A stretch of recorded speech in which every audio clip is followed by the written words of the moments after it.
कहानी की शुरुआत में हम बेन और उसके कजिन एलाई को देखते हैं। दोनों एक ज्वेलरी शॉप तक हीरे पहुंचाने का काम कर रहे होते हैं। एलाई इस काम में नया था और काफी घबराया हुआ लग रहा था। तब बेन उससे पूछता है, अपनी गन लेकर आए हो? उसे लोड करके तैयार रखना। अब सीन चेंज होता है और दूसरी तरफ हमें डेविस नाम के एक आदमी को दिखाया जाता है जो अभी अभी सोकर उठा है। डेविस एक बहुत ही चालाक और प्रोफेशनल चोर है। उसने जिंदगी में बहुत चोरियां की हैं, लेकिन आज तक कभी भी कोई सबूत नहीं छोड़ा। आज वो एक अपने नए प्लान पर काम कर रहा था। उसने इस प्लान के पहले से ही मसूद नाम के एक आदमी की गाड़ी पर ट्रैकर लगा रखा था। डेविस उसका पीछा करता है और फिर एक सुनसान सड़क पर उसकी गाड़ी रोकने की चाल चलता है।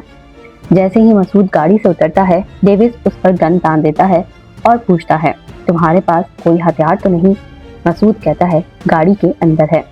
डेविस उससे फोन का पिन पूछता है और उसे गाड़ी की डिग्गी में बंद कर देता है और उसे कहता है कि वहाँ पर पानी भी है और उसका फोन लेकर वहाँ से निकल जाता है। उधर ज्वेलरी शॉप का मालिक सैमी बेन से नए लड़के एलाई के बारे में पूछता है। पहले वो बेन को एक ब्रीफकेस देता है जो नकली हीरो से भरा हुआ था। इसके बाद सैमी असली बात बता देता है। असल में वो लोग 2 सेट हीरे ले जा रहे होते हैं जिनकी कीमत लगभग $3 मिलियन थी। असली हीरे बेन अपनी सॉक्स में छुपा लेता है और सैमी उससे कहता है कि इस बात के बारे में एलाई को बिल्कुल मत बताना। बाहर जाकर सैमी एलाई की गन देखता है और कहता है, ये इतनी पुरानी गन कहाँ से लेकर आए हो? कभी भी फट सकती है। फिर वो उसे एक न्यू गन देता है और कहता है कि काम खत्म होने के बाद वापस कर देना। साथ ही बताता है कि एक सिक्योरिटी कार उनका पीछा करेगी।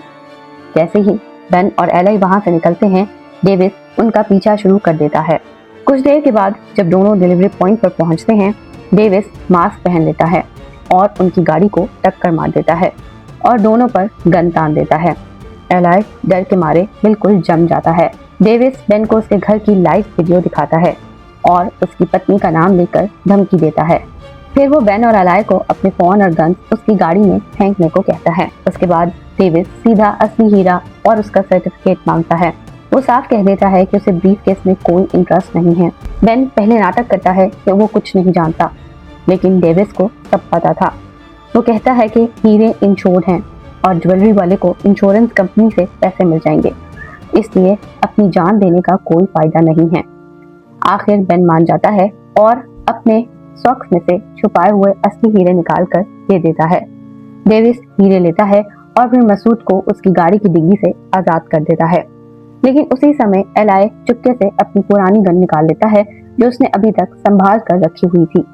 जैसे ही डेविस जाने लगता है, एलाई उस पर गोली चला देता है, मगर उसकी पुरानी गन मिसफायर कर जाती है और डेविस बच जाता है।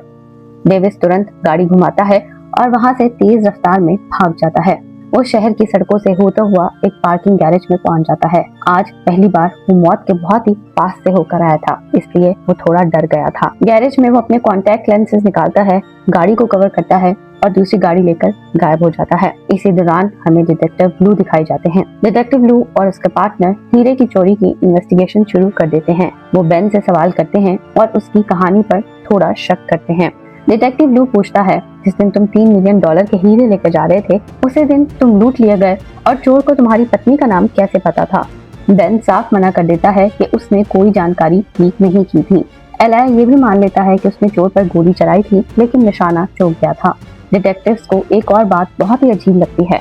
चोर के पास मौका था, लेकिन फिर भी उसने किसी को गोली नहीं मारी। डिटेक्टिव ब्लू को लगता है कि ये काम किसी ऐसे क्रिमिनल का है जो काफी समय से सब पर नजर रखा हुआ है और बिना किसी हिंसा के काम करना पसंद करता है। दूसरी तरफ डेविस अपने फ्लैट पर पहुंचकर हीरो को कप में डाल देता है। तब उसकी नजर मास्क पर लगे खून के दागों पर पड़ती है और उसे तुरंत याद आता है कि शायद उसकी गाड़ी में भी खून के निशान रह गए हों जो उसने पार्किंग गैरेज में छोड़ी थी। शाम को डेविस अपने पार्टनर मिस्टर मनी से मिलता है जो चोरी का सामान बेचने का काम करता है। मिस्टर मनी पूछता है, सब कैसा चल रहा है? डेविस कहता है कि आज का काम थोड़ा गड़बड़ हो गया, मैं मरते मरते बचा हूँ, गोली मेरे यहाँ से गुजरी है। फिर वो बताता है कि जो अगला प्लान उन्होंने बनाया था वो उसे बहुत ही खतरनाक लग रहा है और शायद वो उस काम को ना करे। लेकिन मिस्टर मनी उससे पूछता है कि क्या तुम्हारे पास इससे बेहतर कोई प्लान है? डेविस कहता है कि मैं कुछ नया सोच रहा हूँ, मैं बहुत जल्द बताता हूँ। उस रात डेविस शेरॉन नाम की एक इंश्योरेंस एजेंट के बारे में रिसर्च करना शुरू कर देता है। शेरॉन एक इंश्योरेंस कंपनी में काम करती थी और इस वक्त मोनरो नाम के एक बहुत ही अमीर आदमी को इंश्योरेंस पॉलिसी बेचने की कोशिश कर रही थी।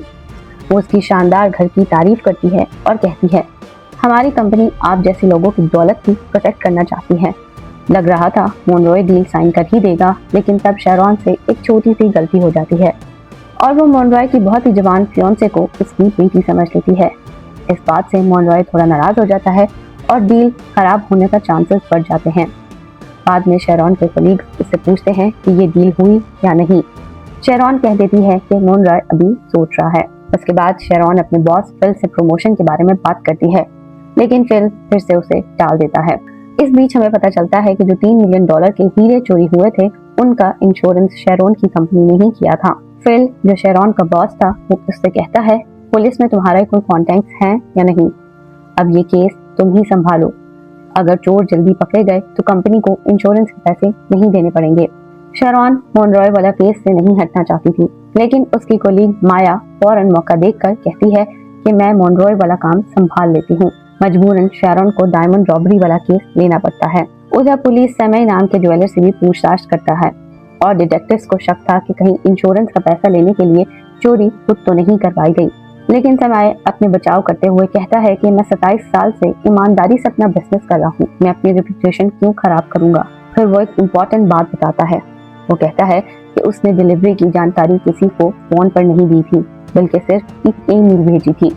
ये सुनते ही डिटेक्टिव ब्लू को एक नया आइडिया आता है और वो सोचता है कि अगर चोर ने ईमेल हैक कर ली हो तो उसे शिपमेंट की सारी डिटेल्स मिल गई होंगी। दूसरी तरफ डेविस एक हैकर को पैसे दे रहा था ताकि वो शेरॉन की सोशल मीडिया एक्टिविटीज ट्रैक कर सके।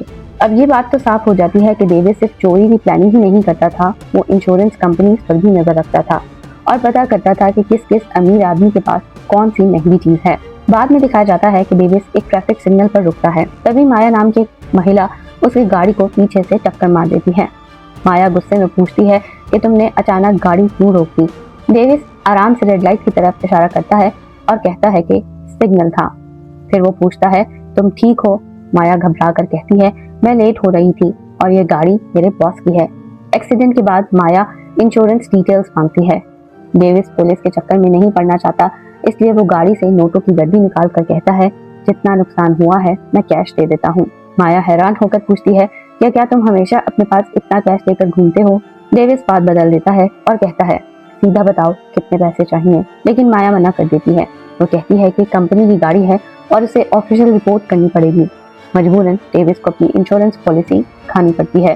थोड़ी देर बाद शेरॉन एक कैफे में डिटेक्टिव ब्लू से मिलती है ताकि डायमंड रॉबरी के बारे में बात कर सके। शेरॉन सजेस्ट करती है कि ज्वेलर और कोरियर दोनों को लाई डिटेक्टर टेस्ट करवाना चाहिए। ब्लू तुरंत समझ जाता है कि इंश्योरेंस कंपनी किसी भी तरह पेमेंट करने से बचना चाहती है।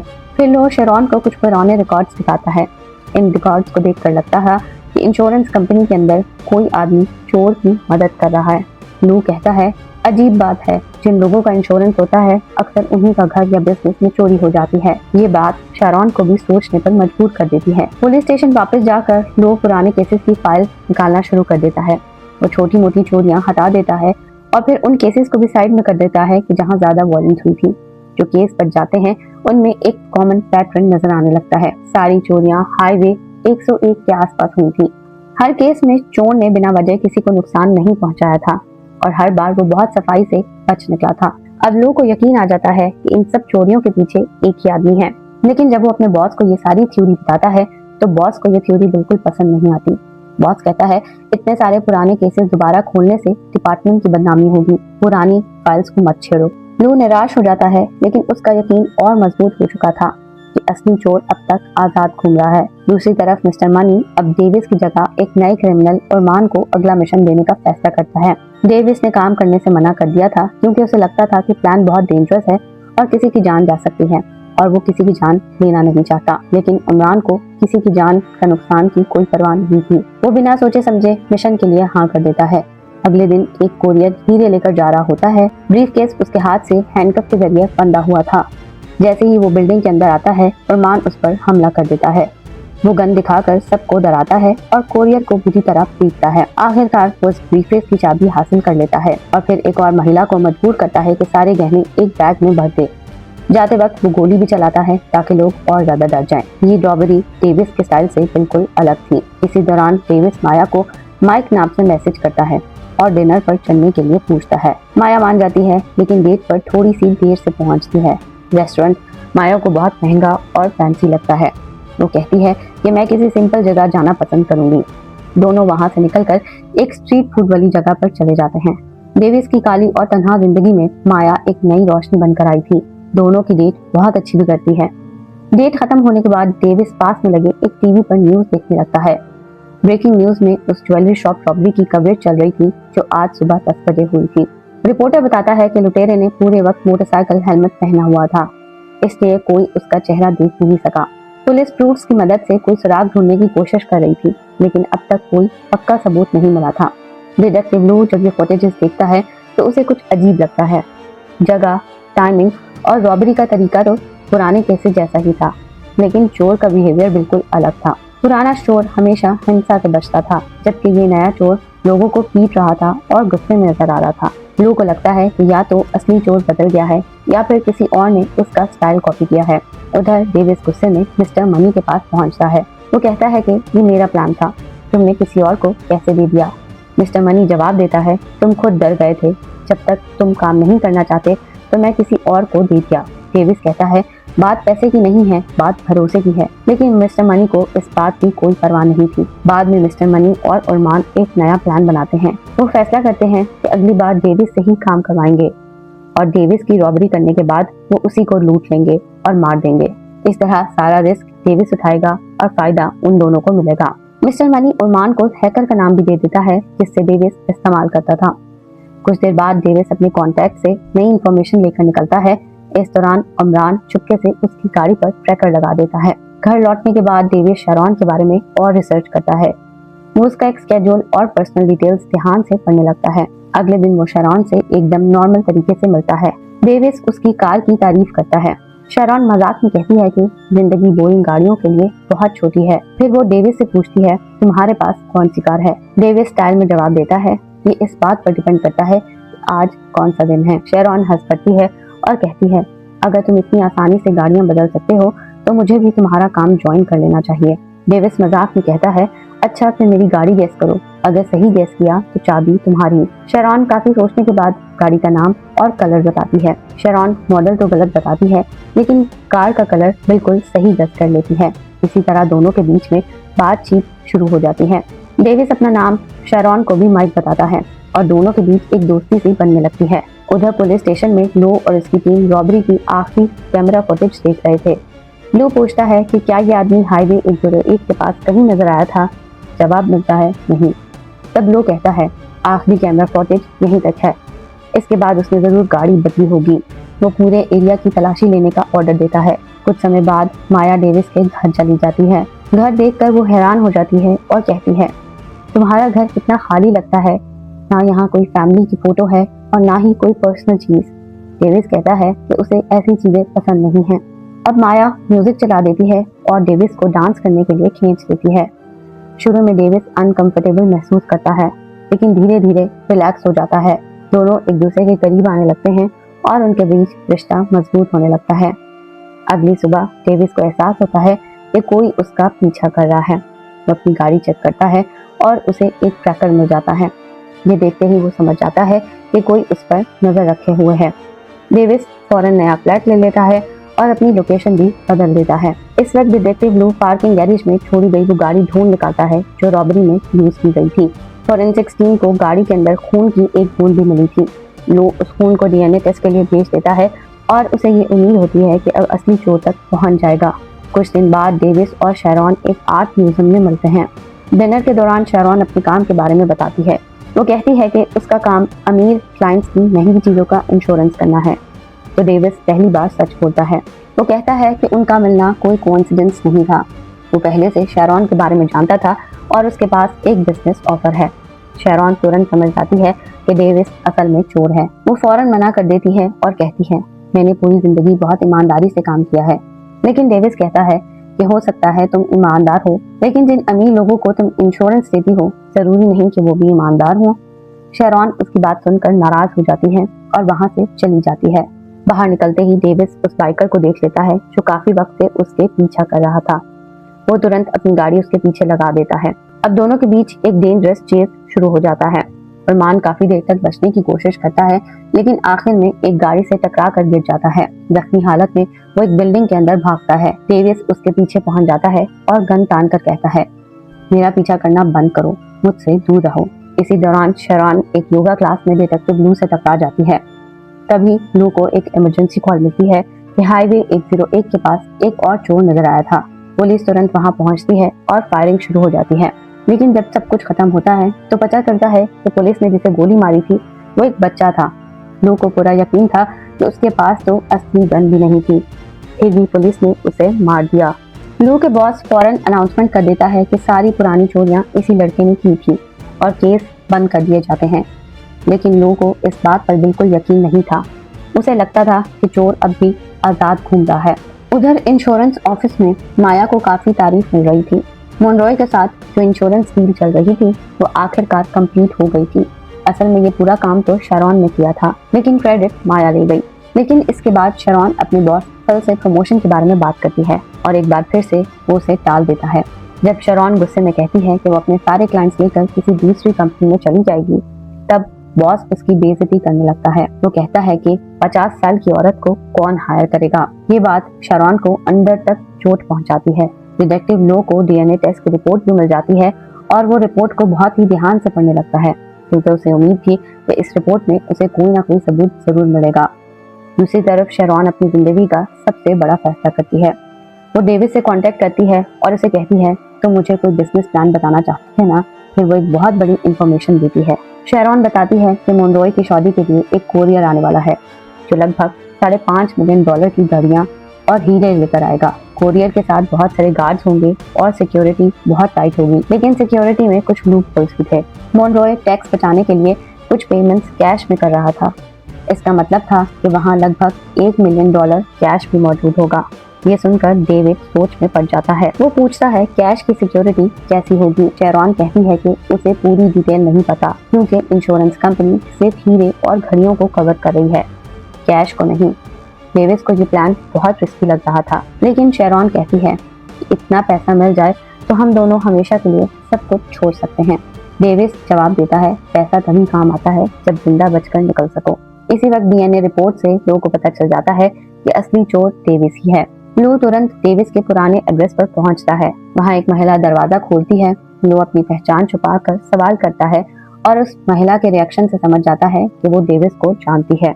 उधर डेविस को वो महिला वॉइस मेल भेजती है जिसमें वो बताती है कि पुलिस उसके बारे में पूछताछ करने आई थी। अब डेविस समझ जाता है कि पुलिस उसके बहुत करीब पहुंच चुकी है। फिर वो शेरॉन से मिलकर कोरियर वाली इंफॉर्मेशन कंफर्म करता है। शेरॉन अंदाजा लगाती है कि डिलीवरी फ्राइडे या सैटरडे को होगी, क्योंकि संडे को शादी है। डेविस उसे एक डिस्पोजेबल फोन देता है और कहता है, हर कॉल के बाद सिम डिस्ट्रॉय कर देना। शेरॉन हंस देती है और कहती है ये सब कुछ ज्यादा फिल्मी नहीं लग रहा। डेविस कहता है, फिल्मी नहीं, ये प्रोफेशनल तरीका है। कुछ दिन बाद शेरॉन पूरी प्लानिंग और सिक्योरिटी डिटेल्स निकाल लाती है और डेविस को बता देती है, लेकिन तभी अचानक अरमान वहां आ जाता है। डेविस पर हमला कर देता है और उसको मारता है। डेविस के वहां से जाने के बाद डर के मारे शेरॉन कैश और हीरो की डिटेल्स अरमान को भी बता देती है। अब शेरॉन पूरी तरह घबरा जाती है। उसे समझ नहीं आ रहा था कि क्या करे। आखिरकार वो डिटेक्टिव लो के पास जाती है और सब कुछ सच सच बता देती है। वो पूरा रॉबरी प्लान, पैसों की डिटेल्स और डेविस के बारे में सब कुछ कन्फेस कर देती है। लू उसे डरा कर कहता है, तुम भी इस क्राइम का हिस्सा हो। अगर ये बात ऑफिशियली सामने आ गई तो तुम्हारी नौकरी भी जाएगी और तुम्हें जेल भी जाना पड़ सकता है। फिर वो शेरॉन को प्रोटेक्शन देता है और कहता है कि कुछ दिन वो लू के घर पर रुक जाए। साथ ही लू डेविस के खिलाफ सबूत जमा करना शुरू कर देता है। उधर डेविस माया से मिलता है और कहता है कि उसे काम के सिलसिले में इस शहर के बाद जाना होगा। वो माया को सच नहीं बताता क्योंकि उसे बचाना चाहता था, लेकिन माया को लगता है कि डेविस उस पर भरोसा नहीं करता। नाराज होकर वो उससे दूर चली जाती है और ब्रेकअप कर लेती है। डेविस को ये बात बहुत ही बुरी लगती है। आखिरकार वो दिन आ जाता है जब बड़ी रॉबरी होने वाली थी। डेविस एयरपोर्ट की तरफ निकल पड़ता है। उसे बिल्कुल नहीं पता था कि अब अरमान और डिटेक्टिव लू दोनों उसके प्लान के बारे में जानते हैं। डेविस असली ड्राइवर को गन दिखाकर किडनैप कर लेता है और खुद उसकी जगह ड्राइवर बन जाता है। दूसरी तरफ डिटेक्टिव लू अंडरकवर ऑपरेशन शुरू करता है। वो खुद कोरियर वाला बनकर हीरे और घड़ियों वाला बैग लेकर पहुंच जाता है। अब एक तरफ नकली ड्राइवर डेविस था और दूसरी तरफ नकली कोरियर वाला लू। दोनों मोनरॉय के होटल तक पहुंच जाते हैं।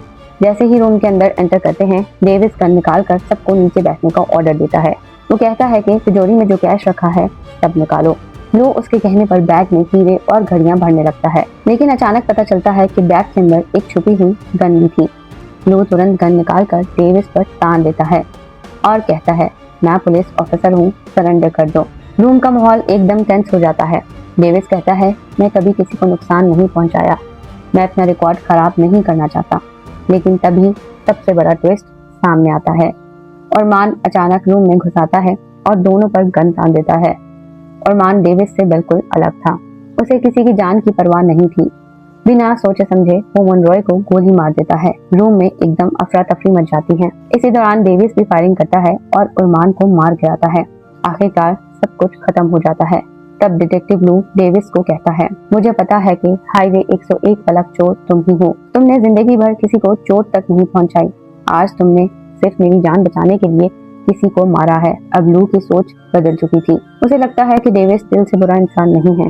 लू डेविस को भागने का मौका देता है। वो कहता है, जो ले जा सकते हो ले जाओ और यहाँ से निकल जाओ। साथ ही मोनरॉय को धमकी लगाता है कि अगर उसने सच बोला तो उसकी टैक्स चोरी की पूरी जांच करवा देगा। फिर लू बैकअप टीम को कॉल करता है और झूठी रिपोर्ट देता है कि एक लुटेरा आया था जिससे उसने मार दिया। कुछ समय बाद डेविस अपने वादे के मुताबिक लगभग $3 मिलियन शैरॉन को भेज देता है। वो अपनी चमकती हुई कार लू के लिए छोड़ जाता है और माया को एक चिट्ठी भेजता है जिसमें उसके बचपन की एक पिक्चर होती है। इस तरह डेविस सबको अलविदा कहकर हमेशा के लिए कहीं गायब हो जाता है। आपको ये मूवी कैसी लगी हमें कमेंट्स में बताना न भूलिएगा।